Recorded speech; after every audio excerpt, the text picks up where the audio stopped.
श्री स्वामी समर्थ. स्वागत आहे तुम्हा सर्वांचे आजच्या व्हिडिओमध्ये. नमस्कार भक्तांनो, आज आपण जाणून घेणार आहोत मौनी अमावस्येची पवित्र कथा. या व्रतामागील गूढ अर्थ, मौनाचे महत्त्व आणि या दिवशी केलेल्या उपायांचे अद्भुत फल. असे म्हटले जाते की या एका दिवसाचे व्रत हजारो तपस्यांचे फळ देते. चला तर मग कथा ऐकूया. मौनी अमावस्या म्हणजे काय? माघ महिन्यात येणारी अमावस्या म्हणजे मौनी अमावस्या. या दिवशी मौन, व्रत, स्नान आणि ध्यान यांना विशेष महत्त्व आहे.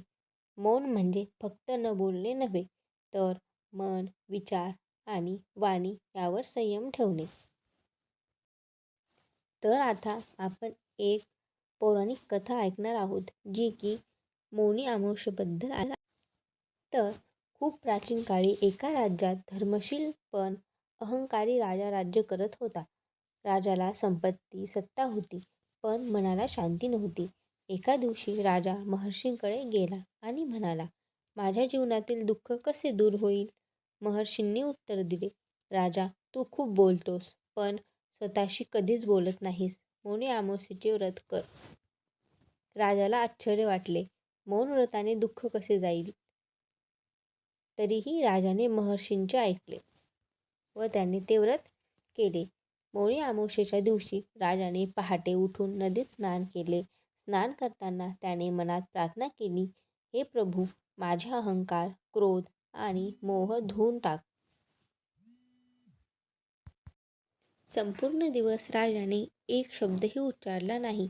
ना दरबार, ना आदेश, ना क्रोध. पहिल्यांदाच त्याने स्वतःच्या विचारांचा आवाज ऐकला. त्याला जाणवले की मी किती कठोर होतो, मी किती चुकीचे निर्णय घेतले. आणि अशा प्रकारे राजाने मौनी अमावस्येच्या दिवशी मौन व्रताचे पालन केले. त्या दिवशी राजाने गरिबांना अन्न, वस्त्र आणि धन दान केले. दान करताना देखील मौन पाळले.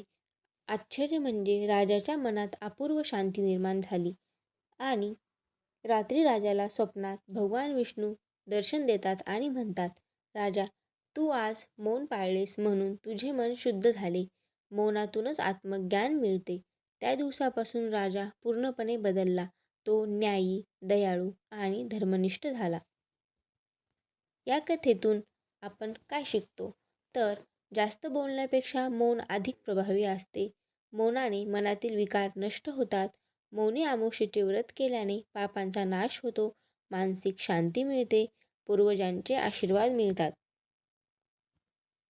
तर या कथेतून आपल्याला असेच शिकायला मिळाले की मौनी व्रत केल्याने आपल्या आयुष्यामध्ये अपूर्व अशी शांतता निर्माण होते आणि आपल्याला आपल्या सर्व प्रश्नांची उत्तरे हे नक्कीच मिळतात. तर मौनी अमावस्येला काय करावे त्याबद्दल आता आपण जाणून घेऊ. मौनी अमावस्येच्या दिवशी सकाळी पहाटे लवकर उठून स्नान करावे. शक्य असल्यास मौन व्रत करावे. विष्णू, महादेव किंवा दत्तात्रेयांची पूजा करावी. अन्न, तीळ, काळे वस्त्र दान करावे.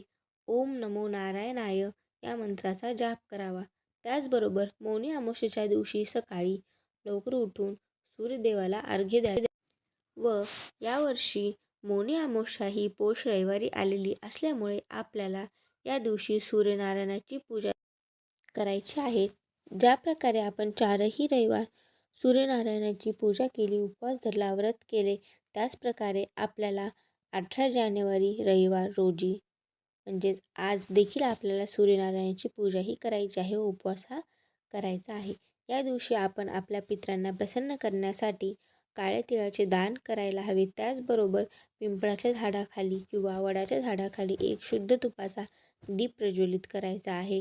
आणि अशा प्रकारे तुम्ही मौनी अमावस्येच्या दिवशी तुमच्या पितरांना खुश करण्यासाठी विविध प्रकारचे उपाय हे करू शकता. तसेच कर्जातून मुक्त होण्यासाठी देखील विविध प्रकारचे उपाय या दिवशी केले तर त्याचे फळ हे नक्कीच मिळते. तर आशा करते की तुम्हाला या व्हिडिओमध्ये आवश्यक अशी माहिती मिळाली असेल. तर पुन्हा भेटू अशाच एका व्हिडिओमध्ये. तोपर्यंत तुम्हा सर्वांना श्री स्वामी समर्थ.